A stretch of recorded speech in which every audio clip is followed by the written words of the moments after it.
শুক্রবার সকালে ফরিদপুর শহরের বিহারি কলোনিতে জুয়েল মোল্লার বাড়ির সামনে রশি টাঙ্গিয়ে কাপড় শুকাতে যান প্রতিবেশী সরফরাজের স্ত্রী মনি বেগম। এ সময় তাকে বাধা দেন জুয়েল। এই নিয়ে দুজনের মধ্যে বাকবিতণ্ডা হয়। বাড়ি ফিরে বিষয়টি পরিবারকে জানালে ক্ষিপ্ত হয়ে তার স্বামী ও 2 ছেলেসহ বেশ কয়েকজন জুয়েলকে মারধর করে। বাধা দিতে তার ভাই ও মা এগিয়ে গেলে তাদেরও মারধর করা হয়। পরে আহত 3 জনকে ফরিদপুর মেডিকেলে নেওয়া হলে জুয়েলকে মৃত ঘোষণা করেন চিকিৎসক। নিহত স্বজনদের দাবি, সরফরাজের কাছে জমি বিক্রি না করার জেরে এ হামলা চালানো হয়েছে।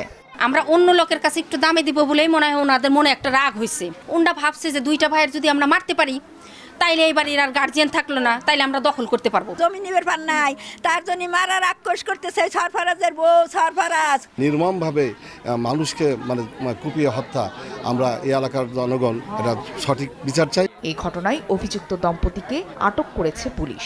এদের বিরুদ্ধে আগেও অনেক অভিযোগ ছিল, তো আমরা তদন্ত করছি। আমাদের আপাতত 2 জন গ্রেফতার আছে, আমরা আমাদের হেফাজতে নিয়েছি 2 জনকে, আমরা জিজ্ঞাসাবাদ করছি।